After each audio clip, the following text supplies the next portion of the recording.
Retail investors के लिए आज की तारीख में एक बहुत बड़ा सवाल खड़ा होता है और सवाल ये है कि उनको ये समझ में नहीं आता है कि वो अपनी गाड़ी कमाई की सेविंग्स को कहां इन्वेस्ट करें जिससे आने वाले समय में उनको हाईएस्ट ग्रोथ मिले। और मुझसे भी अक्सर लोग ये पूछते हैं कि सरदार साहब ये बताओ कि हम अपनी सेविंग्स को कहां इन्वेस्ट करें, बैंक में एफडी कराएं या गोल्ड में इन्वेस्ट करें या म्यूचुअल फंड में इन्वेस्ट करें। तो दोस्तों, अगर आपका भी यही कंफ्यूजन है कि आप अपनी सेविंग्स को कहां इन्वेस्ट करें, तो ये वीडियो दोस्तों आपके लिए है, अंत तक जरूर बने रहिए।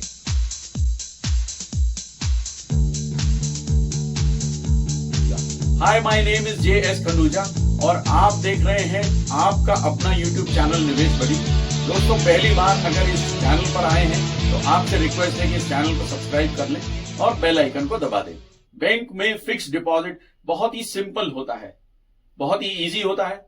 6-7% का इंटरेस्ट, आप खुश, कुछ करने की जरूरत नहीं, टेंशन फ्री। एक बार पैसा जमा करो, मैच्योरिटी पे 6-7% के साथ अपना पैसा वापस ले आओ। और यही सीखा है हमने अपने माँ बाप से, और हमारे माँ बाप ने सीखा है हमारे दादा परदादाओं से। 50-60 साल से यही होता आ रहा है कि पुत्र बैंक में एफडी सेफ होती है, बैंक में पैसा जमा करने जाओ, जब जरूरत हो ब्याज के साथ निकाल लाओ। 50-60 सालों से एक्चुअली यही होता आ रहा है। पर क्यों होता है ये? क्यों हमारे माँ बाप ने हमको ये सिखाया कि बैंक में एफडी करा दो? क्यों हम 6-7% के ब्याज से खुश रहते हैं? पहले जमाने में ये इसलिए होता था दोस्तों, क्योंकि किसी जमाने में आज से 30-40 साल पहले बैंक में जो एफडी का इंटरेस्ट था वो लगभग 12-13% के आसपास का था। अगर 12-13% का फिक्स रिटर्न हमारे को किसी इन्वेस्टमेंट में मिलता है तो हमें जरूर कराना चाहिए। लेकिन ये बात हो गई पुराने जमाने की। आज बैंक आपको 6-7%, मैक्सिमम 7.5% से ज्यादा नहीं देती है, पर आप तो आज भी लगे हो बैंक में एफडी कराने में। दोस्तों, उस समय आपके माँ बाप के पास कोई ऑप्शन नहीं था, कोई नॉलेज नहीं थी, लिमिटेड पूंजी थी, रिस्क की कैपेसिटी बहुत पुअर थी। पर आज सिचुएशंस एकदम चेंज हो चुकी है। बैंक की एफडी को समझने से पहले हम ये देख लें कि बैंक की एफडी आपको मैच्योरिटी पे कुछ देती है या इनडायरेक्टली आपसे कुछ ले लेती है। बैंक की एफडी आपको अमीर बना रही है या बैंक की एफडी आपको गरीब बना रही है? यहां मैं दोस्तों आपको बता दूं कि इकोनॉमिक्स में एक शब्द होता है इन्फ्लेशन, जिसको बोलते हैं महंगाई दर। Now what is inflation? Inflation is the rate of increase in prices over a given period of time. यानी कि एक समय में हमारे देश में महंगाई कितनी परसेंट से बढ़ गई। और महंगाई, ये तो आपको भी पता है दोस्तों कि इस समय महंगाई आसमान छू रही है। क्या दोस्तों आपको पता है कि आपके भारत देश के अंदर महंगाई की क्या दर है, क्या इन्फ्लेशन का रेट है? तो दोस्तों मैं आपको बताता हूं। रोटी, कपड़ा और मकान, ये तीनों चीजें एसेंशियल हैं आपको जिंदगी जीने के लिए। और इसमें जो सबसे जरूरी चीज है वो है पेट भरने के लिए आपका फूड, यानी आपका भोजन। और इंडिया में फूड सबसे महंगा होता जा रहा है।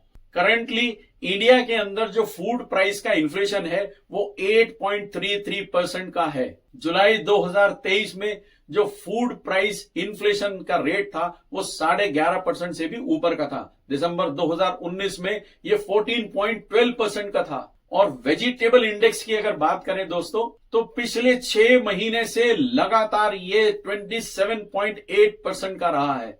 ऑन एन एवरेज 10 से 12% का इन्फ्लेशन का रेट है आपके भोजन का, आपके फूड का। तो आइए चेक करते हैं fixed deposit versus inflation. FD is giving और टेकिंग। एफडी आपको कुछ दे रही है मैच्योरिटी पे या आपसे ले रही है? दोस्तों पहले इसको चेक करते हैं। फॉर एग्जाम्पल 1 लाख रुपए की एफडी पे अगर रेट ऑफ इंटरेस्ट 7% का है तो 1 साल के बाद आपको बैंक 1,07,000 रुपए एज मैच्योरिटी अमाउंट देती है। वहीं इन्फ्लेशन हमारे देश के अंदर 10 से 12% का है, जहां वेजिटेबल का इन्फ्लेशन 28% का है। तो आपकी कॉस्ट जो आज 1 लाख रुपए है वो 1 साल के बाद लगभग 1,12,000 रुपए हो जाएगी। तो ये बना नेगेटिव डिफरेंस 5,000 रुपए का। यानी 1,07,000 रुपए बैंक ने आपको दिए, पर आपके तो खर्च हो रहे हैं 1,12,000 रुपए। तो 5,000 रुपए की बनी ये negative growth. Tax on income अब ये जो 5,000 रुपए आपने कमाए हैं बैंक से, उसके ऊपर आपको दोस्तों टैक्स भी देना पड़ेगा। मान लेते हैं कि आप 20% टैक्स स्लैब में हैं, तो 7,000 रुपए के बैंक इंटरेस्ट पे आपको 1,400 रुपए का दोस्तों टैक्स भी देना पड़ेगा। और आफ्टर टैक्स जो आपकी कमाई हुई वो मात्र 5,600 रुपए हुई। अब आप खुद इमेजिन करो दोस्तों कि 1 लाख रुपए इन्वेस्ट करने के बाद और आफ्टर टैक्स आपकी जो ग्रोथ मिली, जो इनकम मिली, वो मात्र 5,600 रुपए मिली, जबकि आपका इन्फ्लेशन का रेट 10 से 12% का है। तो दोस्तों आपने कमाए मात्र 5,600 रुपए यानी 5.6% आफ्टर टैक्स। इन्फ्लेशन है 12% का। 1 साल के बाद आपको मिले 5,600 रुपए, पर आपकी महंगाई बढ़ गई 12,000 रुपए, तो आप 6,400 रुपए लॉस में हैं यदि आप बैंक में एफडी कराते हैं। तो FD is not giving you दोस्तों, FD is taking from you, आपका नुकसान कर रही है, ये धोखा है। एफडी आपको गरीब बना रही है। पर मैंने अक्सर देखा है कि लोग करोड़ों रुपए की एफडी करा रहे हैं just for the sake of 6-7%। More over वो 30% टैक्स स्लैब में आते हैं। अब आप इमेजिन करो कि ये आखिर हो क्या रहा है। अब ऐसे लोग अपने ही पैसे का कत्ल कर रहे हैं, अपने ही पैसे के साथ एक क्रिमिनल ऑफेंस कर रहे हैं। पर मैं ये नहीं कहता हूं कि एफडी बिल्कुल नहीं होनी चाहिए या एफडी बिल्कुल खराब है, मैं ये बिल्कुल नहीं कहता हूं। हाँ, FD should be equal to your emergency fund only. और जो इकोनॉमिस्ट हैं और जो एक्सपर्ट्स हैं उनका ये मानना है कि इमरजेंसी फंड आपके 6 महीने के घरेलू खर्चे के बराबर होना चाहिए। फॉर एग्जाम्पल आपका मंथली खर्चा 50,000 रुपए है, तो 6 से अगर इसको मल्टीप्लाई करेंगे तो 3 लाख रुपए की बैंक में एफडी आपकी एज इमरजेंसी फंड होनी चाहिए। वो मैं समझता हूं कि सफिशिएंट है। यदि उससे ऊपर अगर आप कराते हो तो आप अपने ही पैसे का कत्ल कर रहे हो। इमरजेंसी फंड क्रिएट करने के बाद एडिशनल सेविंग्स को ऐसी जगह इन्वेस्ट करना चाहिए जिससे आपकी इन्वेस्टमेंट पर मैक्सिमम ग्रोथ आए।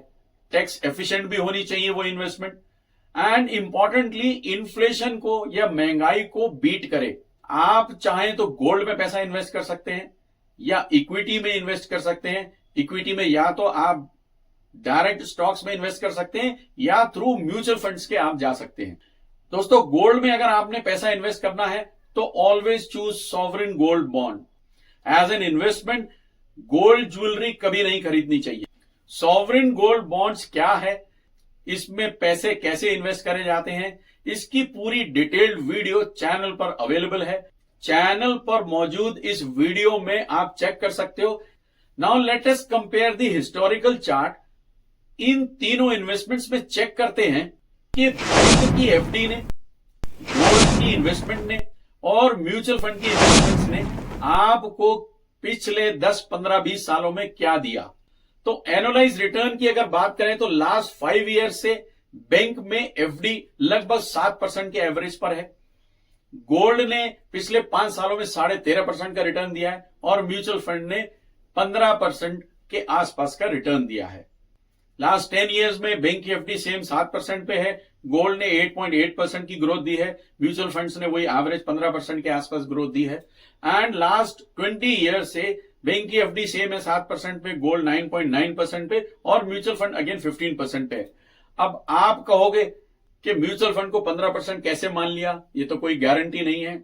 वेरी ट्रू, ये गारंटी नहीं है। हालांकि बहुत सारे म्यूचुअल फंड्स ने पिछले 5, 10, 15 सालों में इससे बहुत अधिक रिटर्न्स दिए हैं, समवेयर अराउंड 25 से 30%, पर हमने यहां पे जो एवरेज ली है वो 15% की ली है। तो चलिए ये भी देख लेते हैं कि पिछले 5-10 सालों में म्यूचुअल फंड्स ने कितनी रिटर्न्स दिए हैं। Now let us see the average historical returns of various mutual funds in the past 5-10 years.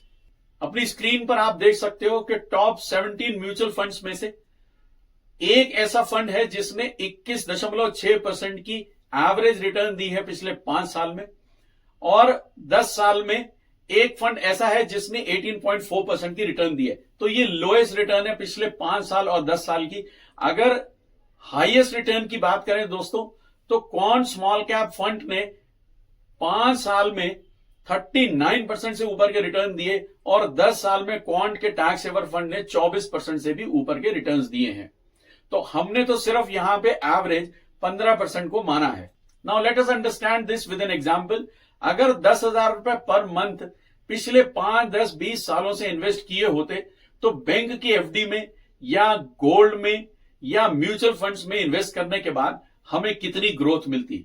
Let's have a look. दोस्तों, अगर आपकी इन्वेस्टमेंट 10,000 रुपए पर मंथ की है और आपने रेगुलर इन्वेस्ट किया है तो 5 साल में आपकी इन्वेस्टमेंट हुई 6 लाख, 10 साल में हुई 12 लाख और 20 साल में हुई 24 लाख।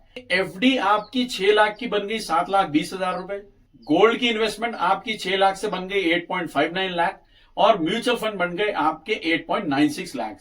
वहीं अगर 10 साल के रिटर्न देखें दोस्तों तो 12 लाख बन गए 17.4 लाख एफडी में, गोल्ड में बन गए वो 19.27 और म्यूचुअल फंड्स में दोस्तों बन गए वो 27.86 लाख।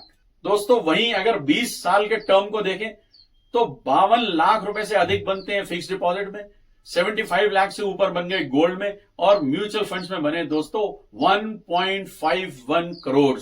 बहुत बड़ा डिफरेंस है। आइए इनके टैक्सेशन को भी चेक कर लेते हैं दोस्तों कि बैंक में जो एफडी से इनकम आएगी दोस्तों वो 100% टैक्सेबल होगी और वो टैक्स आपके टैक्स स्लैब के अकॉर्डिंग होगा। दोस्तों, सॉवरेन गोल्ड बॉन्ड्स में अगर आपने पैसा इन्वेस्ट किया है तो उसकी ग्रोथ 100% टैक्स फ्री होती है। तो दोस्तों, म्यूचुअल फंड के अंदर जो गेन होता है वो यदि 1 साल से ऊपर का गेन है तो उसको लॉन्ग टर्म कैपिटल गेन बोलते हैं और वो 1 लाख तक एग्जेम्प्टेड है। यानी कि म्यूचुअल फंड्स में जो कमाई होती है वो पार्शियली टैक्सेबल है, 100% टैक्सेबल नहीं है।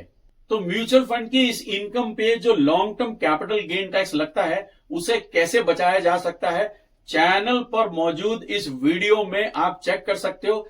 इस वीडियो का भी लिंक मौजूद है। फिलहाल इन तीनों इन्वेस्टमेंट्स की ग्रोथ में डिफरेंस बहुत है दोस्तों। आप खुद देख के समझ सकते हो दोस्तों कि 10 साल के अंदर 12 लाख रुपए की इन्वेस्टमेंट एफडी में बन गई 17 लाख रुपए, गोल्ड में बन गई 19 लाख रुपए और म्यूचुअल फंड्स के अंदर बन गई 27 लाख से भी ज्यादा।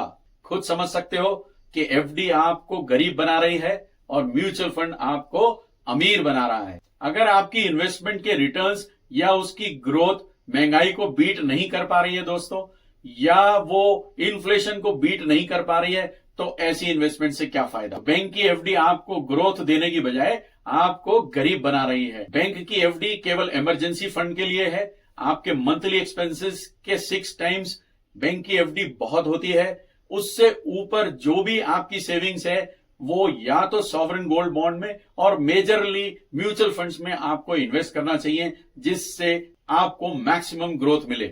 बाकी आप समझदार हो। लास्टली, वीडियो खत्म करने से पहले एक डिस्क्लेमर है कि mutual fund investments are subject to market risk. Please read scheme related all documents carefully before investing. मैं पर्सनली तो बैंक में एफडी बिल्कुल नहीं कराता हूं। आपने इन तीनों में से किस में पैसा इन्वेस्ट किया है कमेंट करके जरूर बताएं। वीडियो अच्छी लगी हो तो इसे लाइक करें, फ्रेंड्स और फैमिली के साथ इसे शेयर करें और चैनल को अभी तक सब्सक्राइब नहीं किया है तो प्लीज चैनल को सब्सक्राइब करें। Thank you so much. Keep watching निवेश बड़ी।